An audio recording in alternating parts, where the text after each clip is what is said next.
রানীগঞ্জে সিটুর পাশে বিজেপি বিধায়ক অগ্নিমিত্রা পাল শ্রমিকদের পাশে থাকতেই তার এই যাওয়া এমনটাই জানান তিনি।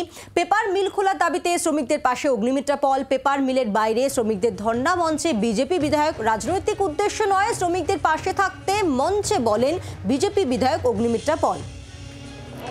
বাসুদেব আমাদের প্রতিনিধি আমাদের সঙ্গে রয়েছেন, আরো বিস্তারিত জানাচ্ছেন। বাসুদেব, প্রথমত জানতে চাইবো যে ঠিক কি চলছে আর বিধায়কের কি বক্তব্য, তিনি পাশে আছেন সিটু আন্দোলনকারীদের, কি বলছেন তিনি? দেখো, যেটা আন্দোলনটা যেটা হচ্ছে সেটা হচ্ছে বেঙ্গল পেপার মিল, যেটা বহু পুরনো একটা পেপার মিল কারখানা, যেটা বেশ কিছুদিন ধরেই বন্ধ রয়েছে এবং 2 মাস ধরে পেমেন্ট পায়নি ওই কারখানায় যে সকল শ্রমিকরা কাজ করে তারা। সেই নিয়ে আন্দোলন চলছে বহুদিন ধরেই। সেই আন্দোলন মঞ্চে আজকে উপস্থিত হলেন অগ্নিমিত্রা পাল। অগ্নিমিত্রা পাল হচ্ছেন ওই এলাকার বিধায়ক। সেই বিধায়ক হওয়ার জন্য তিনি ওখানে উপস্থিত হয়েছেন। পাশাপাশি ওখানে রয়েছে সিটু নেতা হেমন্ত প্রভাকর এবং তিনি ক্যান্ডিডেটও ছিলেন বিধানসভা ইলেকশনে, পরাজিত হয়েছিলেন। সেই হেমন্ত প্রভাকরও ওখানে রয়েছেন। হেমন্ত প্রভাকর যে সিটু নেতা এবং হেমন্ত প্রভাকর হচ্ছে ওই কারখানার শ্রমিক। হেমন্ত প্রভাকরের নেতৃত্বেই কিন্তু ওইখানে আন্দোলন হচ্ছে। পাশাপাশি তৃণমূল কংগ্রেসের যারা কর্মী রয়েছে তারাও কিন্তু আন্দোলন করছে দলমত নির্বিশেষে। তবে সিটু নেতা হেমন্ত প্রভাকর ওই কারখানার শ্রমিক বলে ওই বেশি অ্যাক্টিভ রয়েছেন এবং সংগঠিতভাবে তিনি এই আন্দোলন করছেন এবং 2 মাস ধরে তারা পেমেন্ট পাননি বলেই আন্দোলন আরো জোরদার করছেন। এই খবর স্থানীয় বিধায়ক অগ্নিমিত্রা পাল পাওয়ার পরেই তিনি ওই মঞ্চে পৌঁছে গেছেন এবং দেখা গেছে যে সিটু নেতা হেমন্ত প্রভাকর ও অগ্নিমিত্রা পাল পাশাপাশি বসে এই আন্দোলনকে আরো কত বড় করে নিয়ে যাওয়া যায় সেই দিকেই তারা নজর দেবে বলে তারা নিজেদের মধ্যে আলাপচারিতাও করছেন।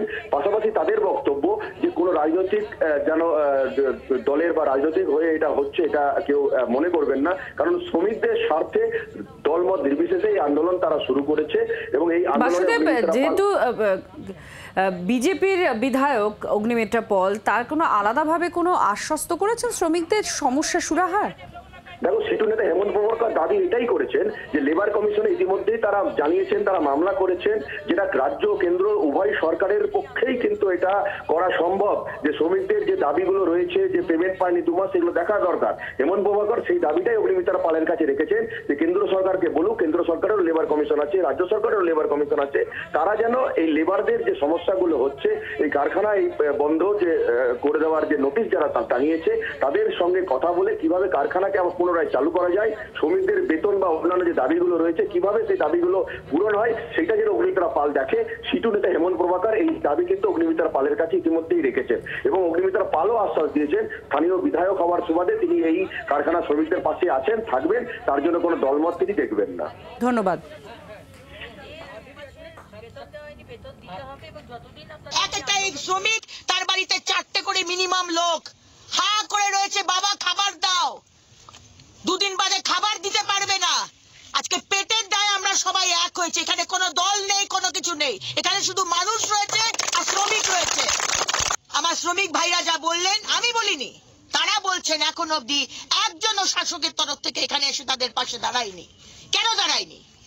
তার মানে কি মালিকের সাথে আঁতাত আছে? শ্রমিকদের পেটে যদি লাথি মারেন আগুন জ্বলবে। একটা নতুন ফ্যাক্টরি আনতে পারেন না, আর যে ফ্যাক্টরি আছে সে বন্ধ হয়ে যাবে, আপনি কোনো স্টেপ নেবেন না, এ চলবে না। আমার এলাকাতে টিএমসি হোক, সিপিএম হোক, কংগ্রেস হোক, বিজেপি হোক, কোনো রাজনীতি করে না এমন পরিবার হোক, আমি তাদের গার্জেন। এটা আমার এরিয়া, সুতরাং অবশ্যই আমি আসবো। এখানে রাজনৈতিক রঙের কোনো বিষয়ই নেই। এখানে ইস্যু কারখানা বন্ধ করা যাবে না, এখানে কারখানাকে চালু করতে হবে, এটাই আমাদের শেষ কথা। লড়াইটা আমরা করেছি শ্রমিকরা পেপার মিলের সিআইটির পক্ষ থেকে। আমরা চিঠি দিয়েছি, বংশগোপাল চৌধুরী বন্ধ হওয়ার পরই রাত্রে পৌঁছাতে পারেন, তাহলে সেন্ট্রাল গভর্নমেন্ট ঘুমোচ্ছিল। সেন্ট্রাল গভর্নমেন্ট সিএলসির দপ্তর আছে কলকাতাতে, সে কি জানে না একই রকম রাজ্য সরকারকে যেমন কাঠ করে দাঁড় করানো উচিত, সেন্ট্রাল গভর্নমেন্টকেও তো দাঁড় করানো উচিত। আমরা রাজনীতির বিষয় চাই না, রাজনীতির মাঠে রাজনীতির আলোচনা হবে। এখন এমএলএ হিসেবে তিনি এসছেন, ভালো কথা, আমরা ওয়েলকাম জানিয়েছি। কিন্তু আমরা যেটা মোট কথা যেটা বলেছি, যে এটা বারবার আমি বলি যে পেট में भूख लगने से इनकलाब जिंदाबाद, वंदे मातरम या भारत माता की जैनी निकलता है दोस्त। पेट में भूख लगने से रोटी रोजगार निकलता है। टीका टोपी के नाम पर वोट मिल सकता है लेकिन कारखाना नहीं खुलता है। कारखाना खोलने के लिए सरकार का सदिच्छा चाहिए और वो नहीं है। सरकार का सिलेबस से कारखाना, रोटी रोजी, जल, जंगल, जमीन ये बाद हो रहा है और ক্ষুদ্র রাজনৈতিক স্বার্থ চরিতার্থ করার জন্য ধর্মকে ব্যবহার করা হচ্ছে। আমরা এর বিরুদ্ধে, কিন্তু আমরা চাই ধর্ম থাকুক মন্দির মসজিদে, রুটি রোজগারের স্বার্থে মানুষকে ঐক্যবদ্ধ হতে হবে। মানুষ থেকে ভুল বোঝাচ্ছে সিপিএম আর বিজেপি মিলে। শাসক দল সবসময় শ্রমিকদের পাশে আছে, এর আগেও ছিল, এখনো আছে। অগ্নিমিত্রা পালকে তো এর আগে দেখতেই পাওয়া যেত না, এখন এসে পরে ভোটের জন্য খালি শ্রমিকদের পাশে আছি যাতে সিম্পিতি কিছু পাওয়া যায় তার চেষ্টা করছে। কিন্তু শাসক দল চেষ্টা করছে সবসময় যে পেপার মিলটা জলদি খুলবে। আর 3 তারিখে বসার কথা ছিল আমাদের সঙ্গে ডিএলসিতে, আমাদের চিঠি দেওয়া হয়েছে। 3 তারিখে কোনো কারণবশত ম্যানেজমেন্ট বসতে পারেনি, 6 তারিখে ডেট দিয়েছে। 6 তারিখে বসে শ্রমিকদের যাতে সুরাহা হয় তার চেষ্টা শাসক দল করছে। আর আমরা সবসময় শ্রমিকদের পাশে আছি। আর মিল তাড়াতাড়ি খোলাবার ব্যবস্থা করছি, আর পেছনে যে বাকি টাকা সেটাও খুব জলদির মধ্যে দিয়ে দেবো। বাংলার আওয়াজ, বাঙালির আবেগ, জি 24 ঘন্টা।